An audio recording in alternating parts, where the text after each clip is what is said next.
welcome to today's webinar, Effective Church Websites, Turning Yours into a Powerful Evangelistic Tool. I am so excited to be here with you today. My goal for you today is that you leave with something practical that you can put into use this week in your ministry.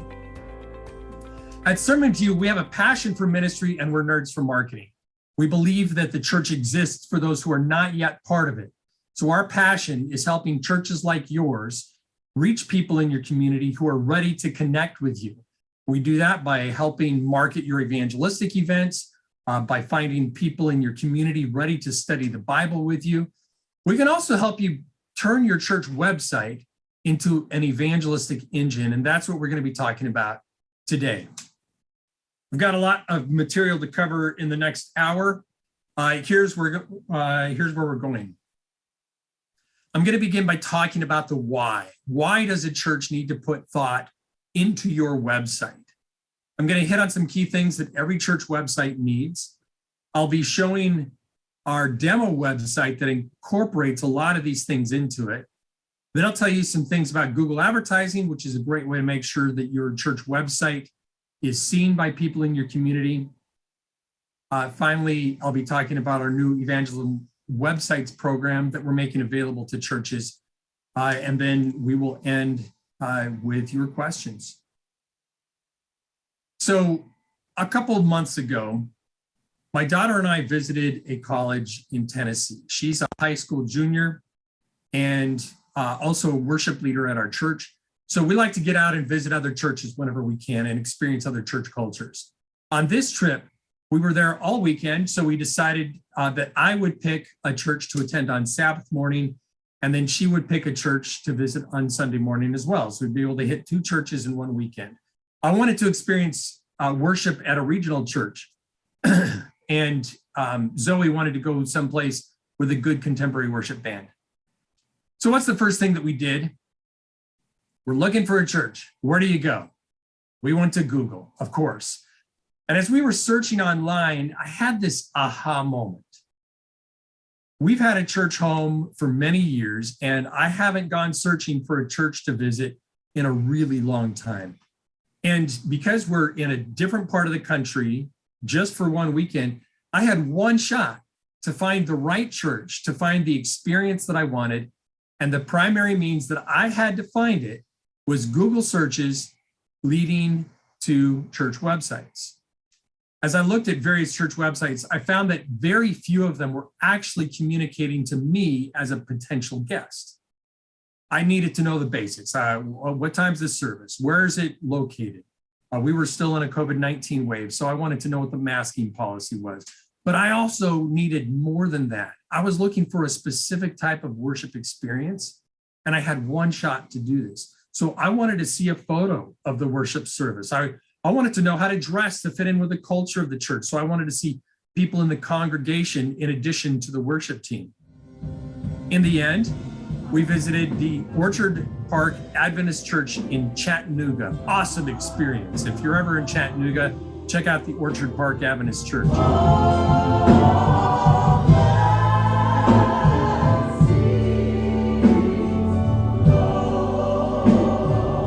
I'm comfortable in church, but I have to admit that it's really intimidating walking through the doors of a new church for the first time. So getting to know that church a little better through their website helped me to be more confident as I walked through those doors.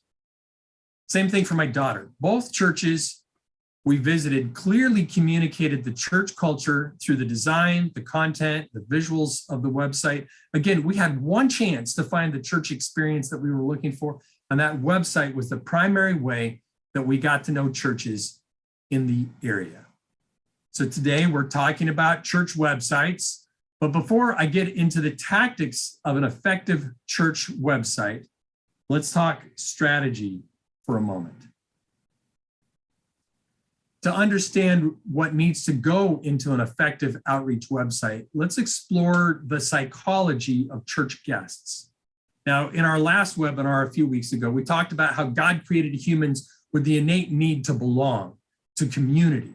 And one fundamental reason people come to church, to a church event, whether it's a worship service, a Bible study, a community event, is because they're seeking to fulfill this fundamental need to belong.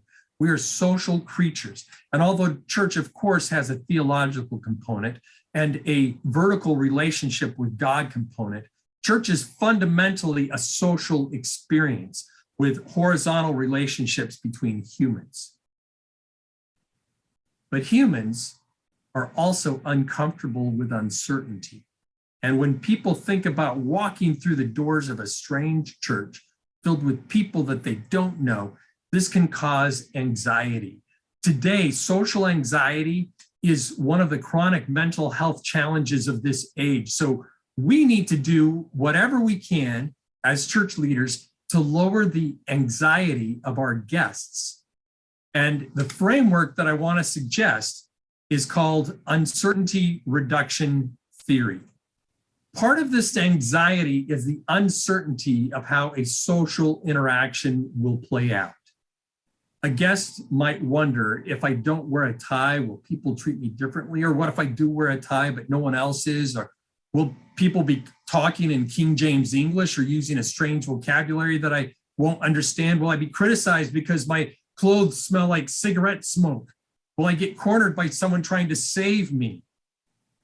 In a social setting, people are constantly assessing the environment and predicting how a conversation will flow because uncertainty is uncomfortable.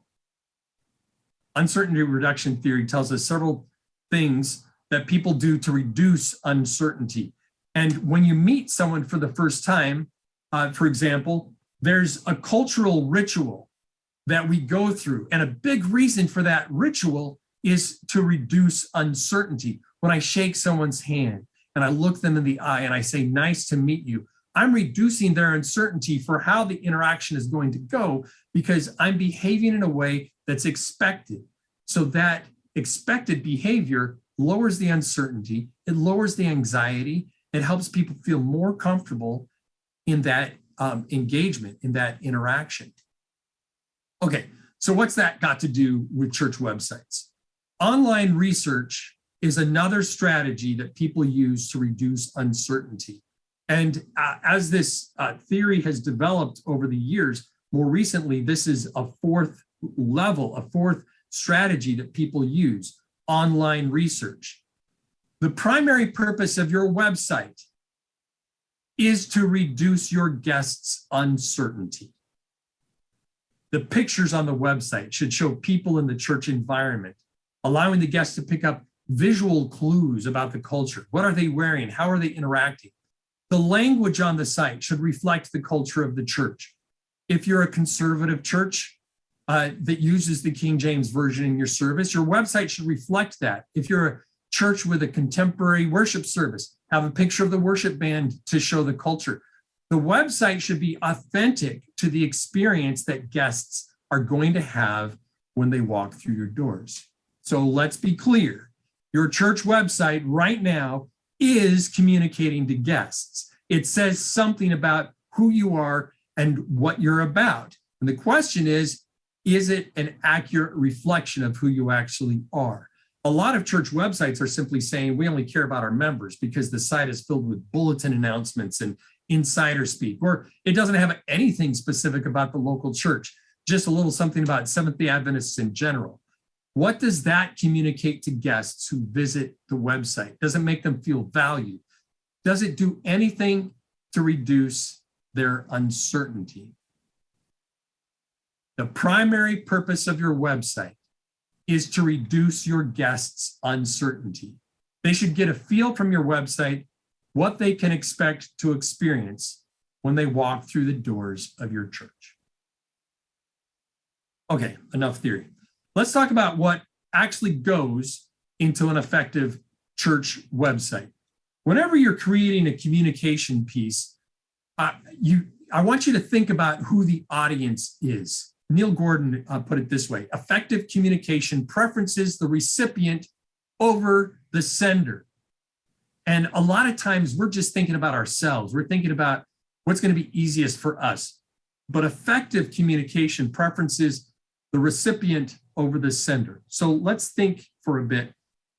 Who is the recipient for your church website and what is it that they need? How can we preference them? There are 3 primary audiences for your church website. There are others as well, but 3 primary audiences for your website: guests, members, and leaders. All 3 groups have unique needs, and they also share some needs as well. So let's talk about what are the needs for each of these audiences. Let's talk about guests first. Guests are looking for answers to some basic questions. When do you meet? Where do you meet? How should I dress? What can I expect when I get there? How can I reach someone if I have a question? For guests, your primary objective is reducing uncertainty. Communicate who you are to help them decide if your church might be a good fit for their spiritual needs. Then give them a feel for what they can expect to help them lower the anxiety of walking through the doors of a strange place. I believe church is meant for those who are not yet part of it. So your website should speak to them first. And I'll show you an example of how you can do that in just a minute. Let's look at Prairie Adventist Community Church. This is a fake church. There is no Prairie Adventist Community Church, but it's a website that we put together to give you an example of some of the things that we do when we work on a church website. So the very first thing that you see at the very top is a big picture that shows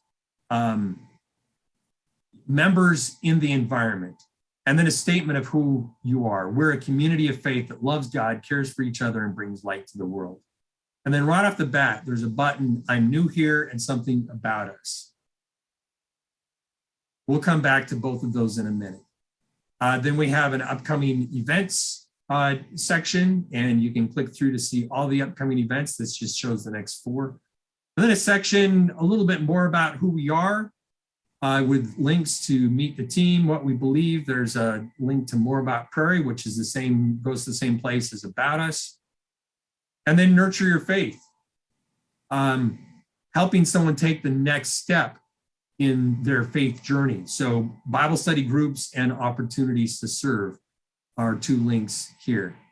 Church life, we talk about 4 ministries that are featured here on the homepage, and you can click through to see more. And then a place for prayer and praise for members to be able to request prayer or submit a praise, whether it's a member or a guest. We have a section here for featured media, and then a place for supporting Prairie with not just financial giving, but also a place for people to say, I'm praying for you, offer other words of encouragement, and then, of course, an online giving button. Down at the bottom of every page on the website, we have a big map that explains, showcases where you are, and then a list of all the public gatherings or the gatherings that are available for people to be able to participate in, and then a button to plan your visit, and then down at the bottom, plan your visit, give now as well. The plan your visit, the start here, I'm new here, they all go to a page, and this is prominently featured on the website because guests are going to need the most help figuring out where to go to get the information that they need. So I'm new here. Let's click through to that. This page is about reducing uncertainty for your guests. And it's got a nice welcome statement. Make yourself at home here at Prairie with some more verbiage here. There's 3 things I want to point out. This, what to expect on visiting on a Saturday morning, this is written with some specific tactics to help reduce uncertainty and to raise your credibility when they actually walk through the doors. We invite you to join us for Bible study and worship any Saturday morning. Don't feel like you need to dress up, just wear whatever's most comfortable for you. So for this church culture, that's appropriate. For other churches, you might say, we believe that Sabbath is a day of worship, and so we want to dress our best. And so if that's who your church is, then put that there so that people know what to expect. And then this statement here, when you arrive at church on Saturday morning, you might be greeted with a hearty, happy Sabbath. That's a traditional Seventh-day Adventist greeting expressing our appreciation for your presence and our gratitude for the Sabbath rest this day contains. If someone has never been in an Adventist church before and they walk through and a greeter right out the bat sticks out their hand and says, "Happy Sabbath," and they've never heard that before, oh my goodness, what is this? We've already set them up to expect that. So now if they've read this, if they've come to the website, they've seen this, then it's like, oh, that's right. They said that someone might say Happy Sabbath. And that's right. It's a traditional Adventist greeting. Awesome. Then Sabbath school. We talk about Sabbath school, and we flat out say our Bible study time on Saturday morning is called Sabbath school. And then we also talk about the quarterly. Most of our adult Sabbath school classes use a 13-week study guide published 4 times a year called the Sabbath School Quarterly. If you don't have your own copy of the quarterly, please tell the greeter or Sabbath school teacher and we'll get you a complimentary copy. I've never been to an Adventist church where if I walked in and said, I don't have a quarterly, somebody doesn't go and grab a quarterly for me, right? So we're telling people that's what this quarterly thing is. It's just a 13-week Bible study guide. And we'll give you one if you want. So that way you can participate in the Bible study. We talk more about the worship service and what you can expect there, next events. And then this statement, bringing it all home. Welcome home. Prairie Adventist Community Church is a family of believers who want to go deeper in faith. We believe we are stronger together, so we join together every week to hear the word of God, to worship him, and to encourage each other. And we leave empowered to share the good news that his Spirit can change us for good. If you want to find freedom, healing, and hope in Jesus, this is the place for you. Welcome to Prairie. I hope that every Seventh-day Adventist church could authentically say this, that this is a place to find freedom, healing, and hope in Jesus, in the words of Scripture. So that's the Start Here page. Of course, we've got an About page that goes into more detail about who we are and our history, a section on our beliefs. Then we talk about the 28 fundamental beliefs. We can click through to the NAD website that has more about our fundamental beliefs. We've got a section about the staff, the leaders, the senior pastor, young adult pastor, head elder, children's ministries, church secretary. And you can click through and learn more about any of these people. So that's the demo website. Again, it's focused on your guests, on reducing the uncertainty that people have, doing things to lower the anxiety that people that have never been to your church have about walking through the doors of a strange place. I want to show you an example of a website that we put together for an actual church. This is Oasis Christian Center. And here it's a contemporary worship experience. So there's a picture of the worship band right up front. And then a picture in a community of believers, a picture of the cafe area with people mingling before the service. With actual pictures of actual people at this church. So when we work on a website for a church, we want it to be authentic to that experience that someone's going to have when they walk through your doors. And we want to be hitting all three of the audiences, guests, members, and to a lesser extent, leaders. So those are 2 examples of websites that do a pretty good job of speaking to guests, members, and leaders. I want to talk briefly about what's required to actually create a website. And this is true for any website at all. It's also true for church websites. There are 4 roles that each must contribute to constructing an effective website. The first website that I built was 27 years ago for La Sierra University, and I've worked on literally hundreds of websites since then. What I found is that for a website to have maximum effectiveness, to get the best product possible, all four of these roles must contribute to the end product. So what are these roles? The first role is vision. Someone needs to articulate what the website is trying to accomplish and passionately drive that vision forward. And here at Sermon View, when we work on a new website, if it's our own website, someone is what we call the visioner. Someone is driving this project forward. The second role is technical skill. Someone needs to be able to handle setting up a hosting service, building the technical framework of the site. If you're using WordPress, you need to set up WordPress, decide what plugins to use. Even if you're using something like Squarespace or Wix, you still need a certain amount of technical skill to be able to craft that website to be precisely what you want it to be. So someone needs to bring technical skill to the table. The third is communication skill. Someone needs to write the copy for the website in a way that communicates to your audiences. And then finally, the fourth role is user experience or design. This has to do with site navigation and buttons and the photos and design elements that are used. All four of these are really important roles, and all should be represented when you're building a website. Most people can contribute to at least one role and maybe two. If you want a website, at a minimum, you should be able to take that visioner role. You need to know what it is that you're looking for. There are a few really gifted people in the world that are capable of filling all four of these roles, but they're rare. And when people think of websites, they think of, oh, this is computers, this is online. So let's go find a computer guy, which is great. The computer person is going to be able to fill that technical skill.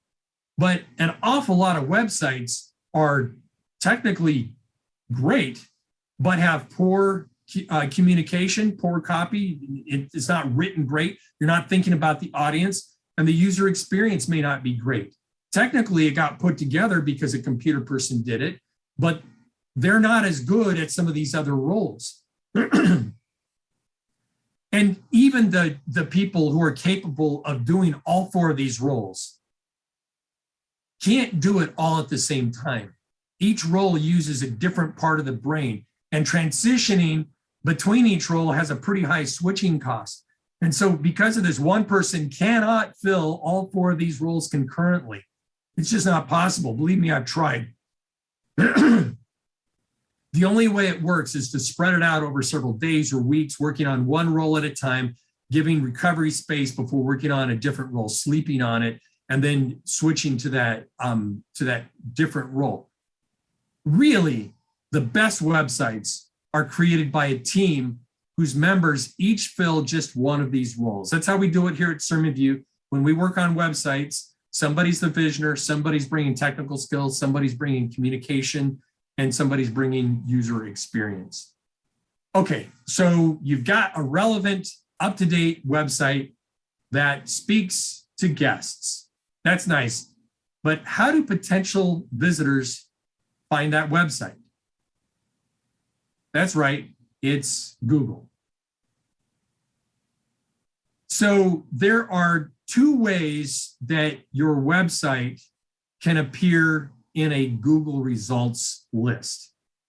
One is what's called an organic listing, and the other is paid advertising. And I want to show you what I mean here. If you search for, well, let's search for plumber in Vancouver, Washington. So there are three places that plumbers appear. There are people who purchased ads to be at the very top. There's a map because we searched within a geographic area. Google shows on a map. And then this is what's called organic listings. So for typical searches, you've got ads and you have organic listings. So Google builds its database of web pages going out onto the internet and looking at every page that it can find, right? And once a page is in its database, it checks back every few months to look for any changes. If a website has more frequent changes like a website, it'll check back every few hours or even every few minutes, but a typical church website, it updates it every few weeks or every few months. It looks at the content of each page and puts it in its database. Then it uses a proprietary algorithm and it decides which websites to display for any given search, and it decides what order to show them in. And it considers things like your location, other websites that you visited if you use Chrome, or if those websites have connective tissue to Google, which a lot of websites do, then it sees that. It looks at your recent searches to try to ascertain what you're actually looking for. And then it gives you a list of websites that it thinks will be most relevant to you. Pretty amazing technology because it happens really fast. And there are things that a website owner can do to make your website more friendly to search engines. And it's called search engine optimization, or SEO. There are companies that you can hire to help you optimize your website using keywords and meta tags and a bunch of other tricks. But it can take years for SEO to actually make a difference. And even then, it's fragile. We've had websites with a number 1 or a number 2 rank for a specific search suddenly drop down to page 3 or 4 when Google updates its algorithm, which it does frequently. If you can do it, that's great, but it takes a lot of effort and ongoing attention to be successful with search engine optimization, with getting rankings here in the organic listings. There are companies that you can hire to handle SEO work for you, but we're seeing low-end SEO services that cost $250 a month or $3,000 a year and going up to $3,000 a month and beyond. They're expensive, and none of them will guarantee results. Why? Because Google controls the algorithm, and that algorithm can change at any time. So they do their best and they optimize, but they can't guarantee that you're going to be anywhere in the top, much less on the first page. When we build a website here at Sermon View, we think about SEO and we make sure that the content is SEO friendly. We make sure that the content has the correct keywords. We deal with the meta tags and all that, but we don't do active, ongoing search engine optimization ourselves. And we don't recommend that you put effort into it. The payoff just isn't worth it, especially for a church website. So if that's the case, if SEO isn't consistently effective, what can you do? And that's where Google advertising comes in. With Google Ads, you can bid for placement at the top of a particular search. So this is an auction, and Sarkinen, I don't know if I'm saying that right, plumbing bid the most to be able to get the top spot, and then Vancouver Plumbing SVC, and then same day plumbing service, Apollo Services. All right. What's interesting here, Sarkinen Plumbing purchased the top spot here, also appears in the map listing, and is also the top spot in the organic listing. So they'll probably pay a lot of money for search engine optimization, and they're paying a lot of money for advertising, which good for them. And they're a business, and they find that the marketing dollars justify this work. What you can do as a church is, instead of focusing on SEO, you can bid on Google Ads. You can bid for placement at the top of a particular search. If we look at a search for Adventist Church, Vancouver, Washington, there's nobody that has advertising up here. So it doesn't matter where you're at in the organic listings. If somebody bought the keywords Adventist Church, Vancouver, Washington, and placed an ad, they could do it fairly inexpensively and get an ad up here. And I'm curious, I'm going off script, which is always dangerous. What is Church, Vancouver, Washington? All right, So somebody is actually paying for an ad, Church of the Nazarene. They're buying advertising on Google Maps to show up at the top. And then here are some organic listings within Google Maps. And then you've got the organic listings here. So when you're doing Google advertising, you decide which keywords and phrases that should trigger your ad. You can restrict it geographically. You have full control over what that ad says, as opposed to Google deciding what it's going to pull and display for the organic listing. And because searches related to your church are fairly specific and infrequent, this can be a really cost-effective way to get seen. Some keywords that you should advertise on includes things like your church name, Adventist church in your city name, Adventist church near me, Sabbath church near me, Bible study near me. These are keywords that people are searching this all the time. Hundreds of thousands of searches for church near me every month across the United States. And when you buy this advertising, you are getting placement at the very top in that ad section of a Google search. You should also have articles on your website about some specific Bible topics, and then purchase advertising for relevant keywords that direct to these pages. Sabbath, what happens when you die? Second coming, Bible prophecy, end time events, healthy living, body of the temple of God. Here's the thing. Google preferences local websites in their algorithm.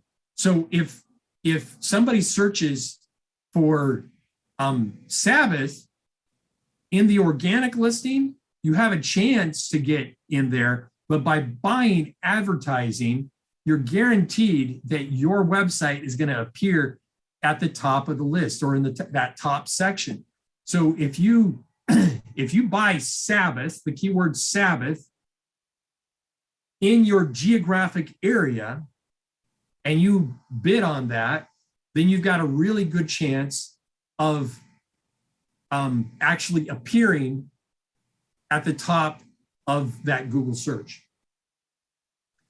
And as we noticed, you can also purchase advertising on Google Maps. So when someone searches on Maps, your listing comes up first. Why is that important?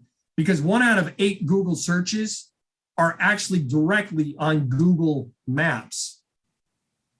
So if I go to Google Maps, and this is showing my location here, and if I look, let's look for Adventist Church. And let's just look for Adventist Church.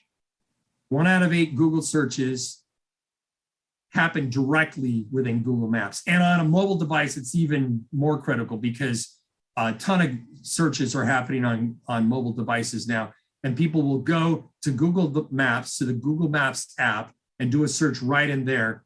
And having results come up here is important. You don't have any control over what comes up here. It looks like it's actually doing based on location, but not really, because Beit Shalom is closer to me than Orchards is. Vancouver Spanish is, so Oasis is down here. Vancouver Spanish is here, but Beit Shalom is closer than Orchards, and Adventist Community Church is up here, is farther away, but it appears higher in the listing. Anyway, you don't have control over how this is sorted, how the user sorts it, right? So it looks like it's sorted by relevance right now and not by distance. But what did we say? Just church? And it didn't happen. That ad didn't appear this time for that Nazarene church. But let's search for plumber. And here we've got an ad for Sarkinen right here on Google Maps. Now, if you were to hire an agency to handle your Google ads, you would pay similar rates as SEO.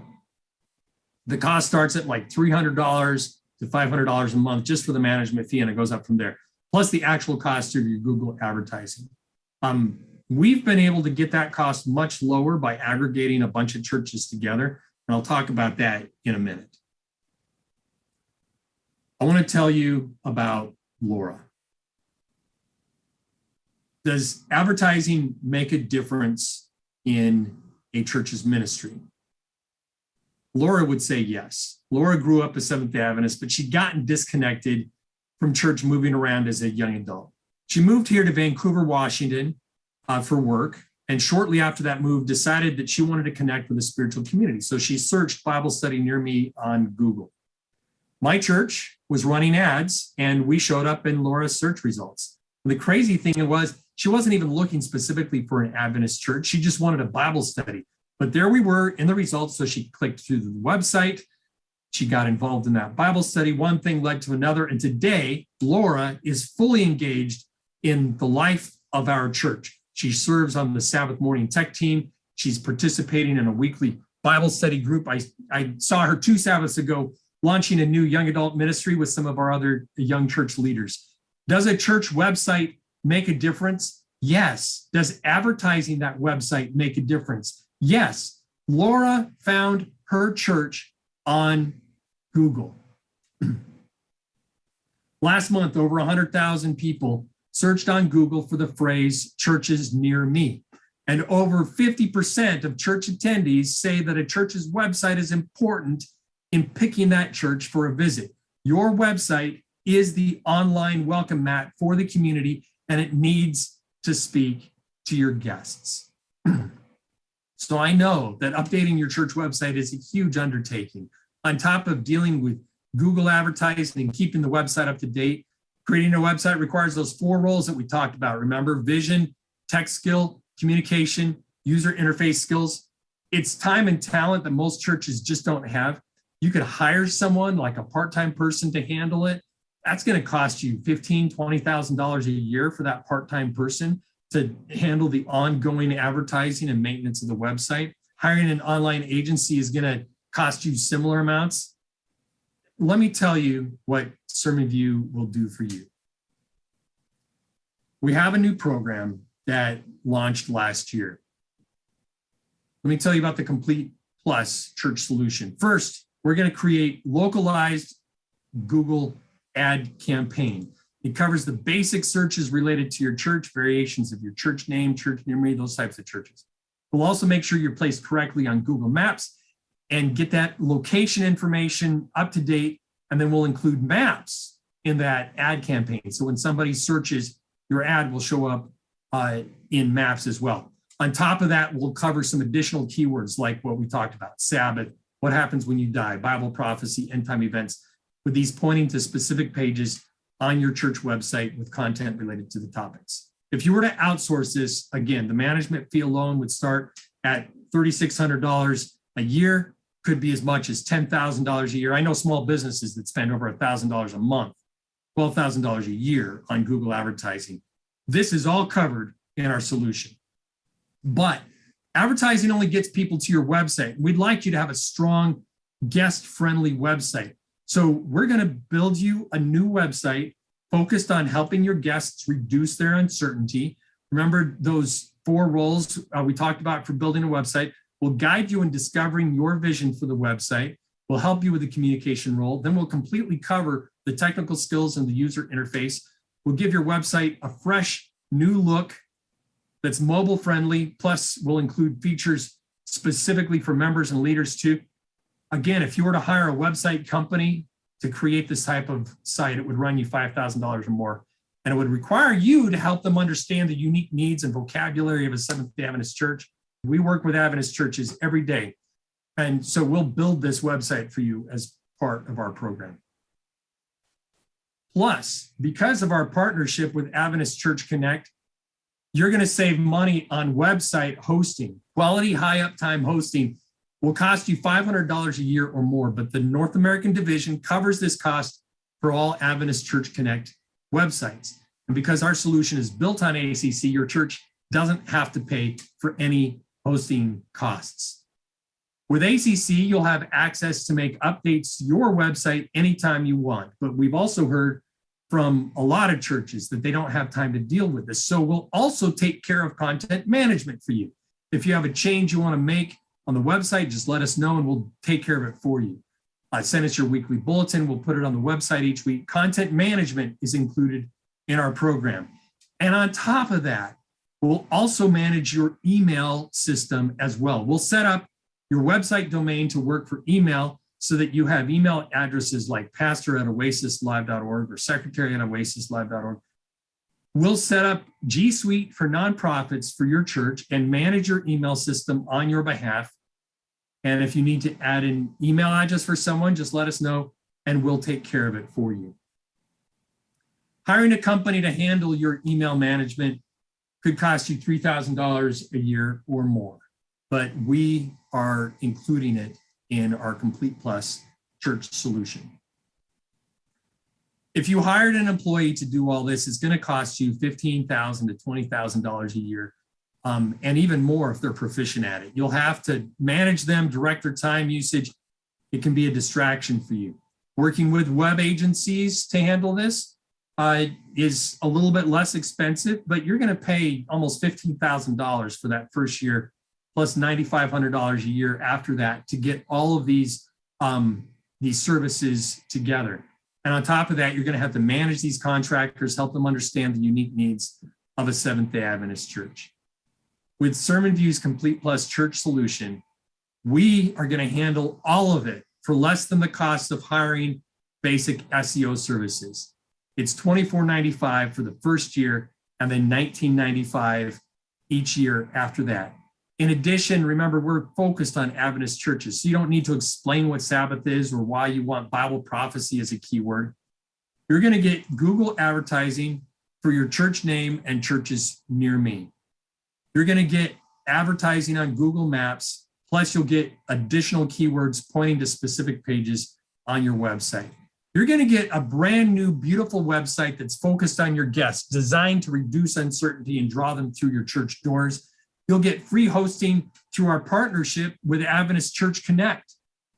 Plus, we'll handle church content management for you. So you just send us the changes, we'll handle it. We'll also manage your email system so you can use the same domain for email as the church website. We're going to do all of this for $24.95 for the first year and then $19.95 after that. It's a great program that we're excited to be able to offer your church.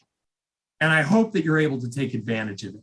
If you want to sign up or if you want to request more information from one of our campaign managers, you can visit evangelismwebsites.com or you can call us at 800-525-5791. Listen, I have a heart for the local church, and I've worked on hundreds of websites over the years, including a lot of church websites. I'm just so excited that our team has been able to put together a comprehensive solution like this that's so cost effective and covers everything that you need. And I would love to have an opportunity for one of our campaign managers to be able to talk to you more about how this can be the right solution for you. So visit evangelismwebsites.com or call us at 800-525-5791. All right, let's go to your questions. And here's a question.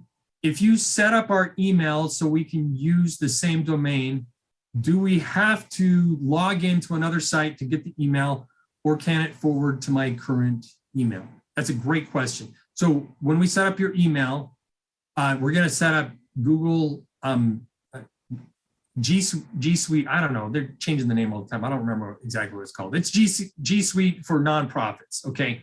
So you have the ability to be able to log into a separate email account if that's what you'd like.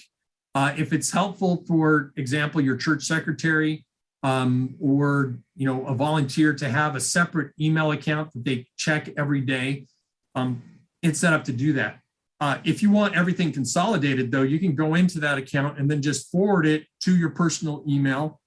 And if you're using Gmail for your personal email, you can set it up so that you can actually send an email from your personal email address or the church email address from your personal account. So the answer is yes, you can do it either way. How will it work with a Hispanic church in Spanish? Great question. As it turns out, a website content is just website content. Now, we don't offer editing services or content. We don't write in Spanish. We don't have a fluent Spanish speaker on staff here at Sermon View. Mi español es terrible, so you don't want me doing it. But we can set it up. Remember, there's the visioner. We can help you vision what the website could be about. There's the technical skills. There's the user experience or the design. We can handle all of that. We would need your help with the content. But our system for collecting content from you uses a series of online forms, and we give you suggestions of what you could select.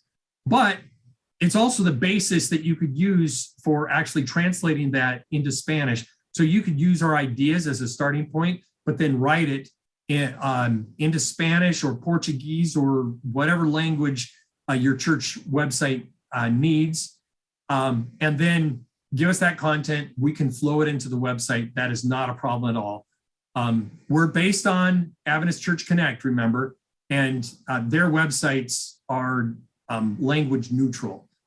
So we can do it in English, Spanish, French, Portuguese. You can also do it in Ukrainian and Russian, whatever you need, okay?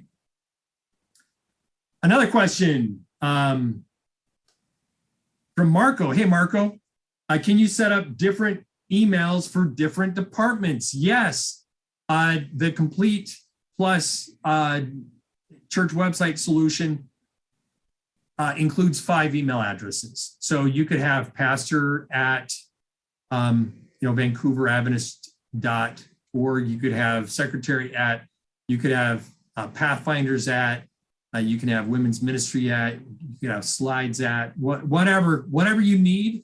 And then it's fairly cost effective to add additional email addresses above and beyond that as well.